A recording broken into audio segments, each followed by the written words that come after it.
Qui est réellement l'ange Djibril, connu aussi sous le nom de Gabriel? Aujourd'hui, nous allons parler de l'un des plus grands anges. Quel est son rôle? Quelles sont ses caractéristiques? C'est ce que nous allons découvrir ensemble tout de suite. L'ange Gabriel est considéré comme le plus important de tous les anges en islam. Dans le Coran, il est appelé Djibril ou le Saint-Esprit.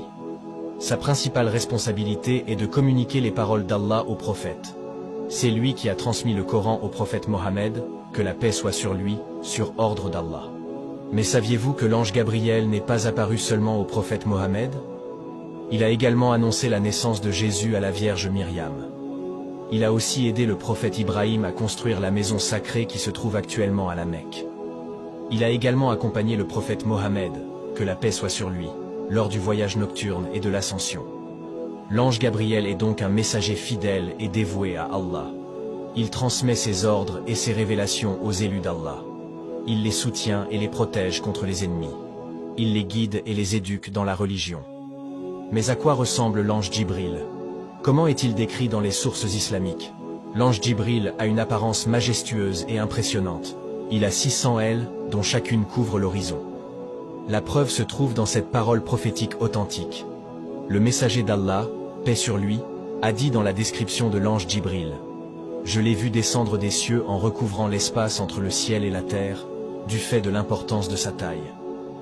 Il a également la capacité de prendre la forme humaine, comme il l'a fait lorsqu'il est apparu à Myriam, ou au prophète Muhammad, sous les traits d'un homme vêtu de blanc. L'ange Djibril est donc un être sublime et magnifique, qui reflète la puissance et la beauté d'Allah. Il est le plus proche d'Allah parmi les anges. Il est le chef des anges, l'ange avec le plus haut degré. L'ange Gabriel est mentionné dans plusieurs versets du Coran et hadiths authentiques, qui rapportent ses interventions auprès du prophète Muhammad et d'autres prophètes. Voici quelques exemples. Le long hadith, dans lequel l'ange Gabriel vient interroger le prophète Muhammad sur les fondements de la religion, à savoir l'islam, la foi et la perfection dans l'adoration. Ce hadith est considéré comme une synthèse de la religion, et le prophète dit à la fin: « C'est Djibril qui est venu vous apprendre votre religion. » Le début de la révélation. C'est le hadith dans lequel l'ange Gabriel vient révéler au prophète Muhammad, que la paix soit sur lui, les premiers versets du Coran, dans la grotte. L'ange Gabriel lui dit: « Lis », et le prophète lui répond: « Je ne sais pas lire. » L'ange Gabriel lui répète: « Lis », et ainsi de suite 3 fois.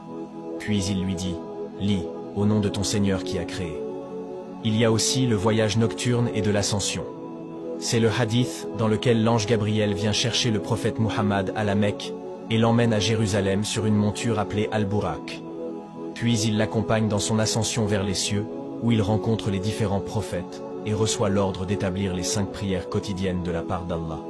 Et aussi lors de la visite de Myriam, dans lequel l'ange Gabriel vient annoncer à Myriam qu'elle va concevoir un enfant sans père, qui sera un signe d'Allah pour les gens.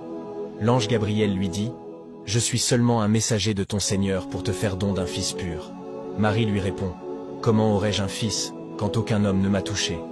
L'ange Gabriel lui dit: « Ainsi sera-t-il. Ton Seigneur dit: Cela m'est facile. » L'ange Gabriel est donc un modèle pour nous, les musulmans. Il nous enseigne l'obéissance et la soumission à Allah. Il nous inspire la confiance et la sérénité en Allah. Il nous rappelle la grandeur et la miséricorde d'Allah. Nous devons donc aimer et respecter l'ange Gabriel, comme il aime et respecte le prophète Muhammad, paix et bénédiction sur lui. En conclusion, l'ange Djibril est le principal messager entre Allah et les prophètes. C'est lui qui a accompagné le prophète durant toute la révélation, pendant 23 ans. Il lui a transmis la parole divine avec fidélité et clarté. Il lui a aussi enseigné les règles de la prière, du jeûne, de la charité et du pèlerinage. Le prophète a aussi vu l'ange Gabriel sous une forme humaine parfaite. Je te remercie d'avoir regardé la vidéo jusqu'à la fin. Qu'Allah nous guide tous et nous protège.